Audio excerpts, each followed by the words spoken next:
Hi everyone, my name's Lily and I am the book reviewer behind Utopia State of Mind, and today we're going to be chatting about Cursebound. I featured this in what did I feature this in? Predicted 5-star read video. I'm not sure if I featured this. I made so many videos about books I'm excited for in terms of arcs I would rob someone for, predicted 5-star reads. I'm trying to keep on top of letting people know how I feel about those books, and so I'm going to be chatting about Cursebound. Look at how gorgeous this edition is. I love this one so much. This is the second one in the trilogy, and I just want to say, first of all, my first worry about this one was that it would feel like a second book. And also, please excuse me, I will be drinking coffee while I film this. I just, like, I can't. I need some extra coffee. I will have at least 2 more cups today. I need some. I never used to drink coffee, but I need some. Anyway, getting off track about coffee. I was worried it was going to fall into second book syndrome. And what do I mean by second book syndrome? That is when, to me, the second book is very much like a 1 step forward, 3 steps back, 1 step forward. Whereas, like, things are happening, but at the end, you're more or less sort of where you started. There have been some revelations, but it very much feels like oh, we did this, but it didn't work. And we did this, and it didn't work. And it seems a lot like trial and error. And at the end, you're kind of like, what did I read this book for? Like, the second book syndrome, I just feel like you can fall into it so easily, but there are also, in other respects, really easy ways not to. Like, just make character development there. Just, like, change things, make a revelation about the world. Okay.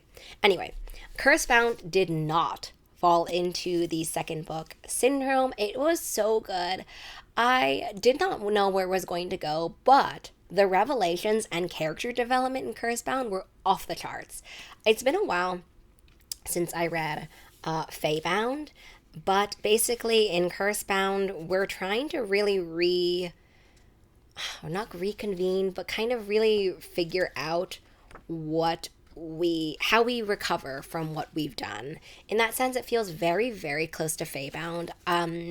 I read these ones as arcs, so I can't remember the time difference between them, but it feels very much like we're picking right off where we left off. Also, this is so there are also this journal thing where it chronicles the events from last time.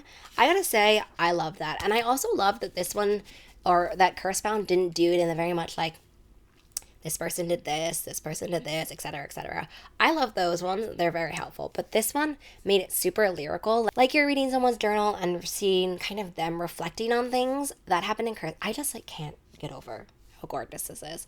That happened in Cursebound.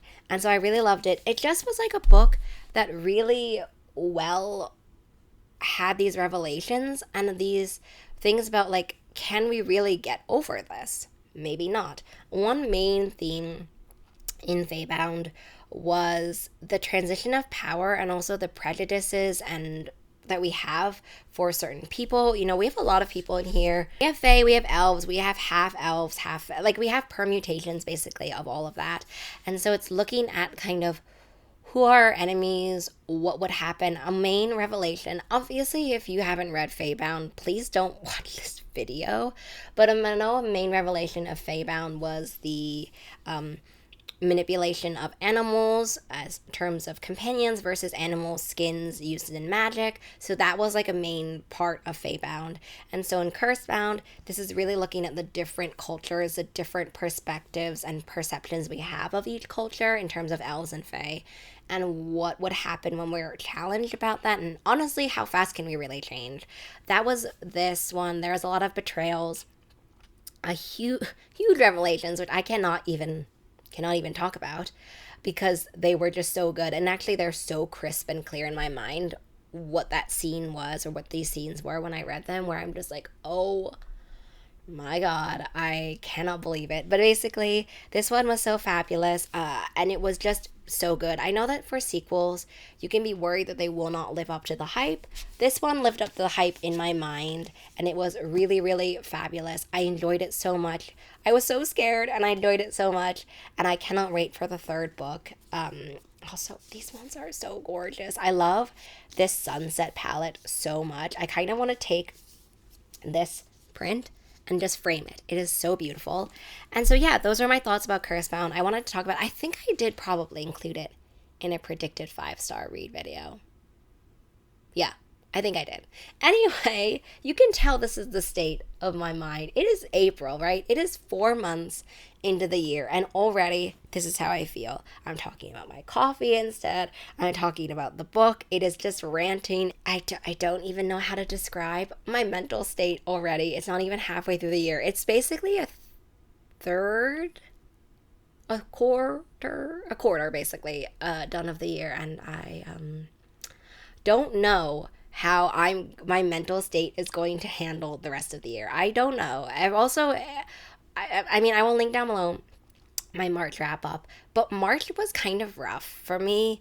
April so far has been very rough for me mentally. So, yeah, I feel a little bit like I need about a month of sleep. Anyway, chaotic. Anyway, let me know what book you read in the second book in a trilogy, if it fell into the second book slump or it doesn't, or if you even know what I'm talking about when I say that.